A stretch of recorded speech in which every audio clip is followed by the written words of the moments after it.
Okay, Calc PC worksheet 2.4b or 2.5. I guess it just depends on what we're calling it, but whatever. Kind of the required assignment for day 2.4. 2.4a was extra credit. Anyways, these are answers. You should check them already, hopefully, but here they are again real quick. You can pause it if you need to so you can see them. I'm going to move it up in a few seconds.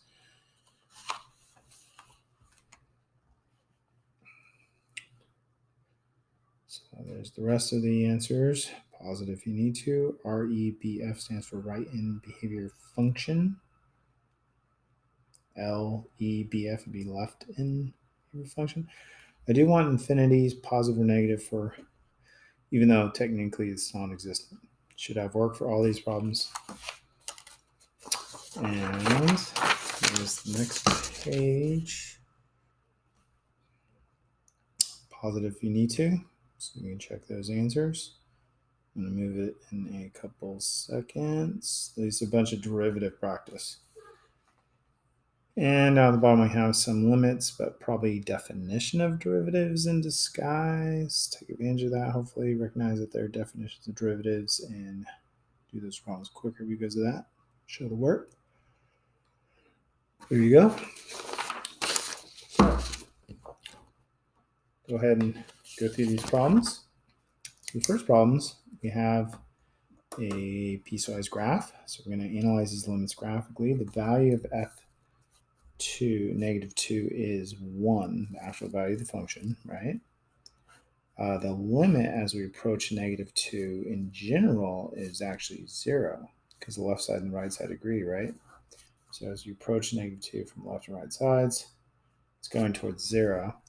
C, as we approach 0, it's going to positive infinity on both sides. I would probably say we shouldn't answer like that. So we're going to say does not exist.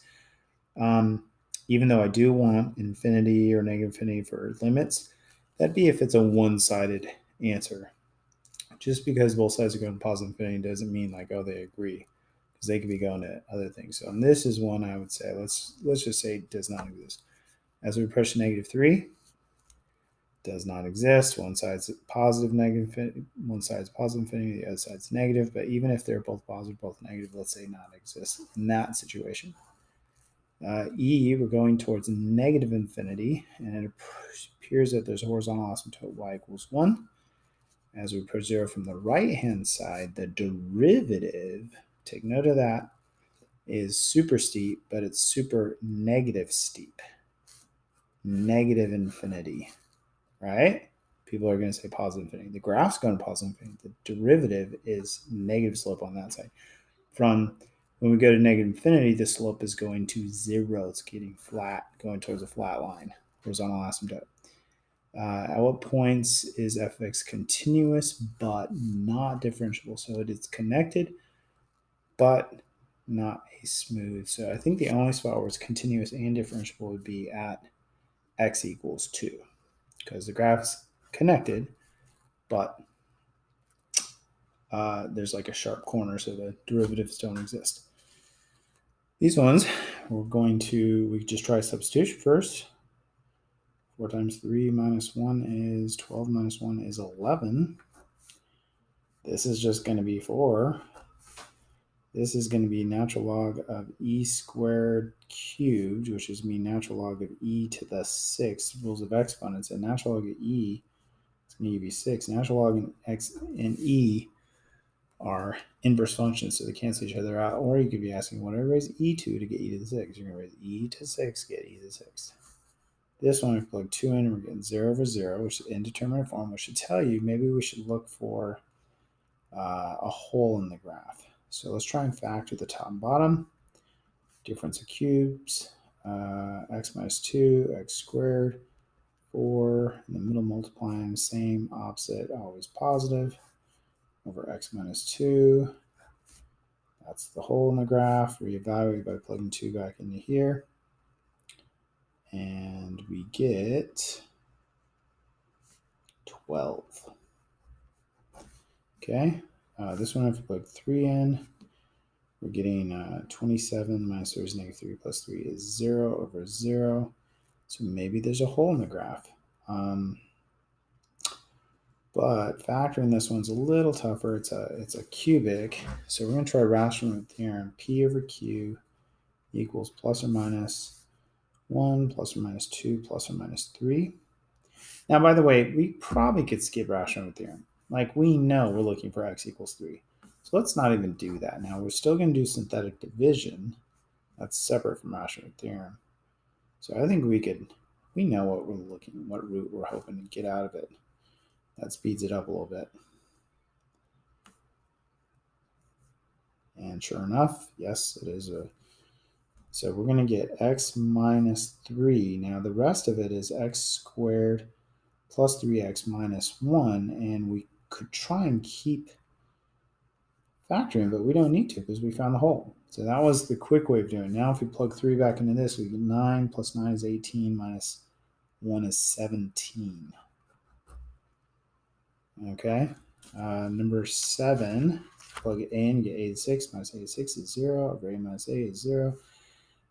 This I would recognize as a difference of cubes.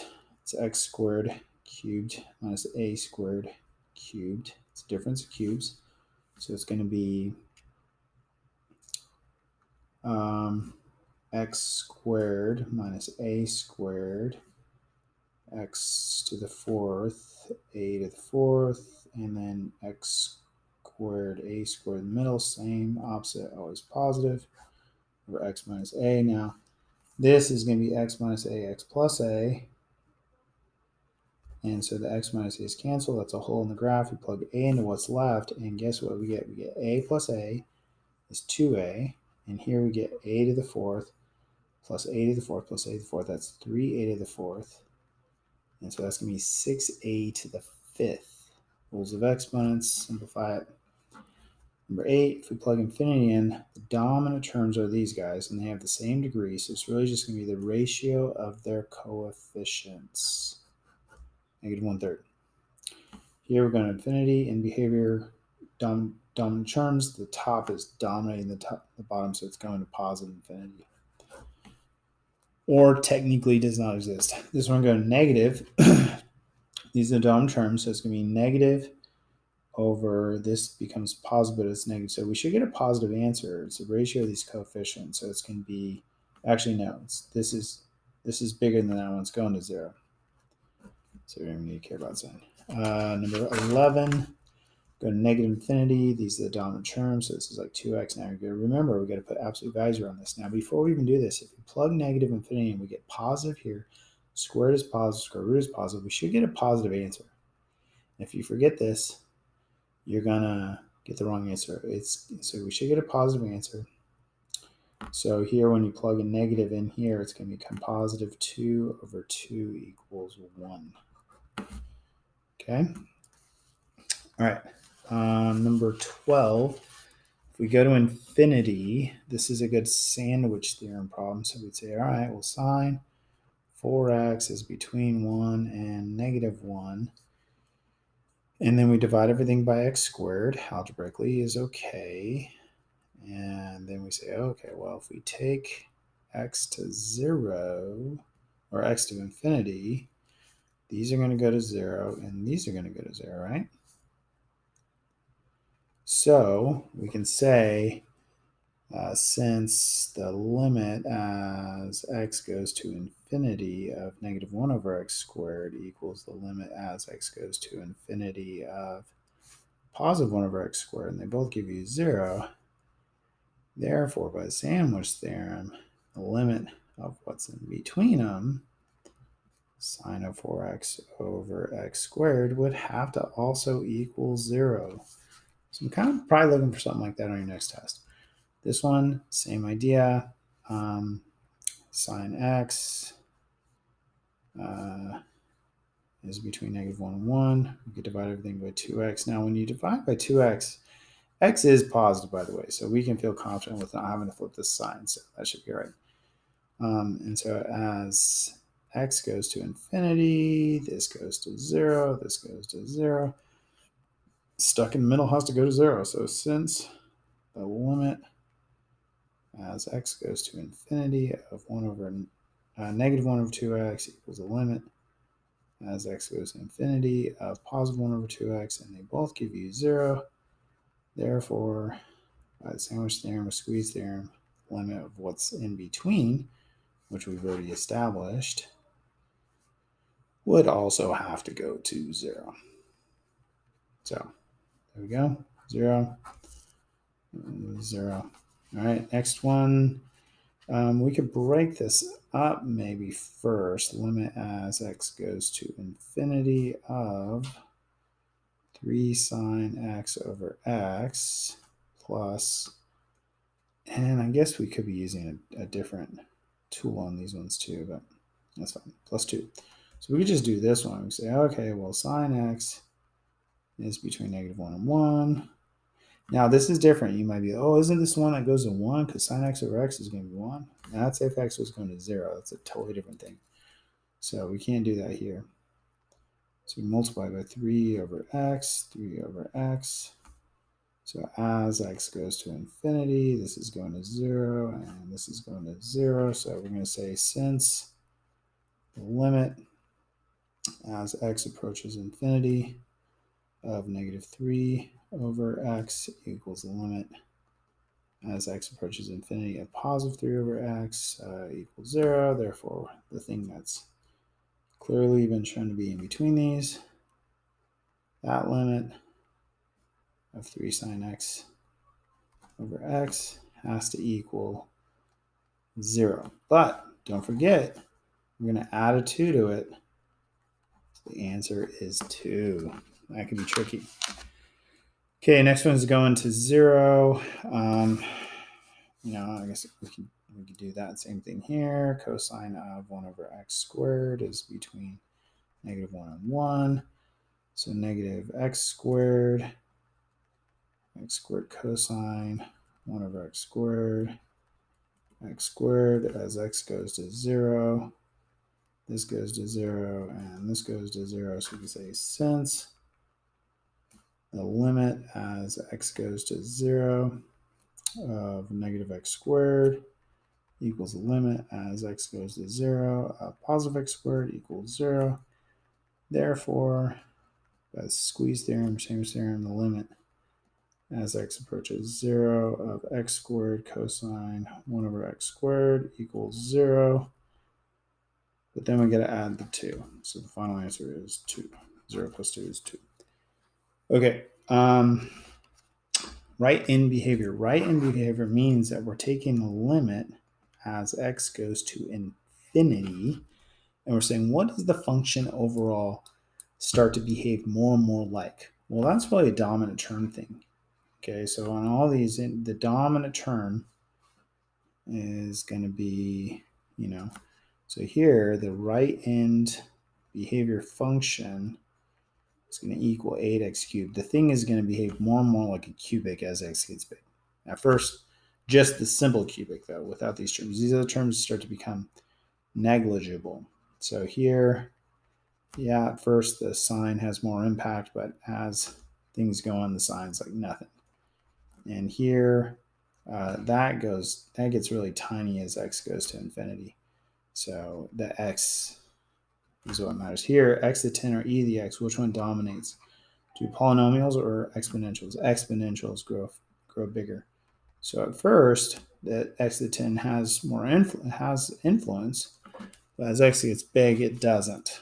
So if I said left-end behavior function, you go to negative infinity, which would change some of these. I think this one would still be the same. This would be the same. This one would be different for left-end, because that would become really big if you plug in negative infinity.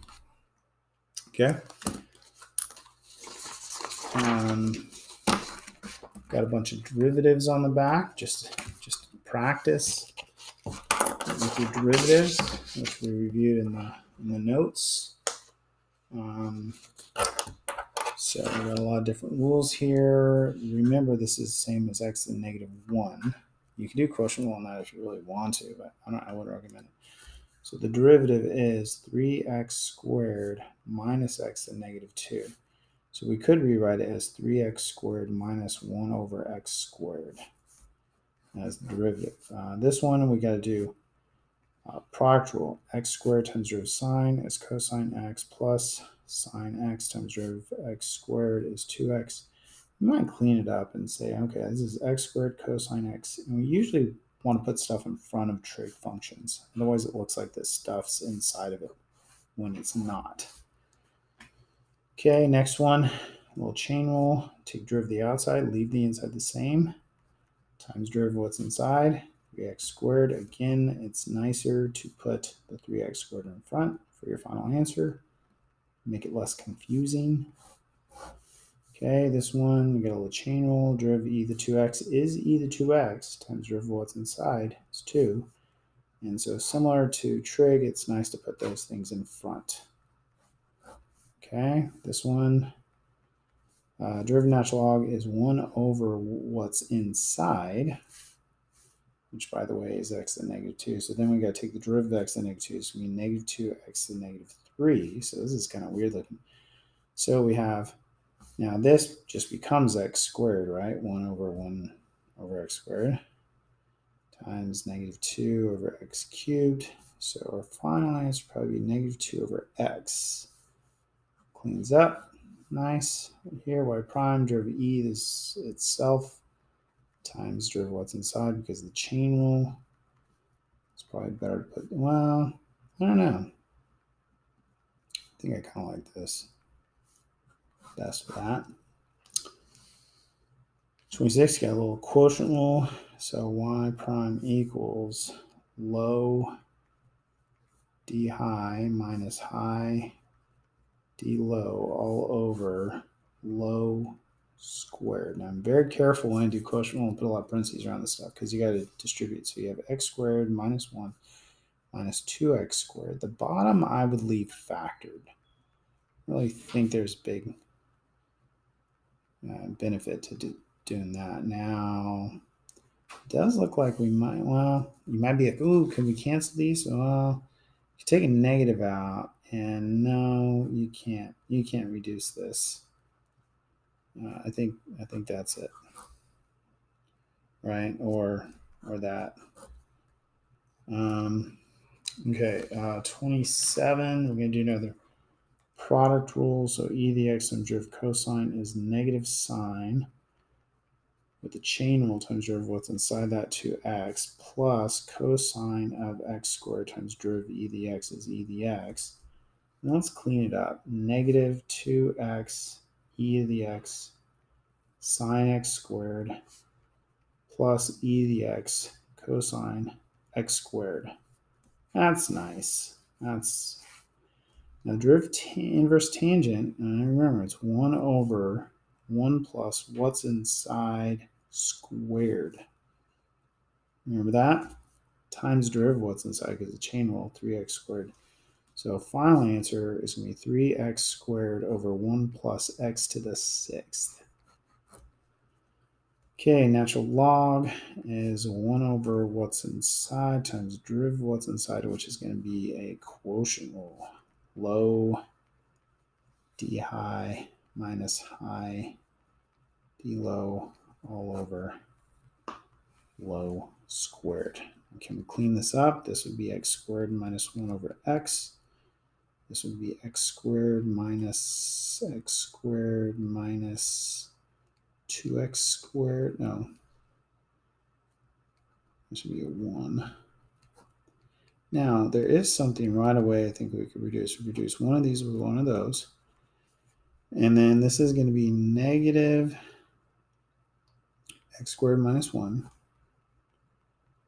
I mean, we could leave it like that, or we could factor the negative out, or we could distribute the x in the bottom. I don't know. Either way, I don't think we're getting any better than that. So, okay, next one we have to do implicitly, right? So derivative, don't try and solve the y. I don't think you're going to be able to. So you got a product rule. X times derivative of y is dy dx, plus y times derivative of x is 1, plus derivative of sine is cosine y, leave what's inside the same, times derivative of what's inside, chain rule is dy dx, equals 0. I'm trying to get the dy dx's by themselves. So I'm going to factor the dy dx out of this term, which is an x. plus cosine y. I'm going to move this term to the other side, minus y. And then I'm going to divide both sides by that expression. So I'm going to get negative y over x plus cosine y. I think that's pretty good. Something like that. Okay. This one, got another product rule. X times derivative sine is cosine y times derivative what's inside, dy dx, plus sine y times derivative of x is 1, plus derivative e to the y is e to the y times derivative of what's inside of it, dy dx equals derivative of 7 is 0. So here's our dy dx's. So I'm going to factor them out, and there's going to be x cosine y and a plus e to the y. I'm going to move this guy to the other side by subtracting it. So then my final answer is going to be negative sine y over x cosine y plus e to the y. Okay? You guys can see this stuff. Okay, next one. X squared times derivative of y is dy dx plus y times x squared is 2x plus y cubed times derivative of x is 1 plus x times derivative of y cubed is 3y squared dy dx equals derivative of 2 is 0. Here's your dy dx's. Group them together. X squared plus 3xy squared. Move the other stuff to the other side. Negative 2xy minus y cubed. And so then dy dx equals negative 2xy minus y cubed over x squared plus 3xy squared. I mean, I don't know if we can simplify that at all. Seems pretty good. So lots of derivative work. You got to be sharp with that. And then these down here, you should be like, oh, these are difference quotients. These are definition derivatives. So what function am I trying to take the derivative of? X cubed. What is the derivative of that? With the rules I've memorized, 3x squared. Done. Now this one has 2's where the x's are, but we start with what's the function, x to the fourth. What's the derivative? 4x cubed. And this time, we plug 2 into it. So 4 times 8 is 32. This one, what is the function? It looks like e to the x. Derivative of the x is e to the x. And then it looks like we're evaluating it at e. So we get e to the e. Okay, this one, the function looks like sine of 2x. So the derivative is 2 cosine 2x. I'll chain rule there. And then I think that's it. I think that's the answer. Okay, next one. The function looks like 3x cubed. The derivative is 9x squared.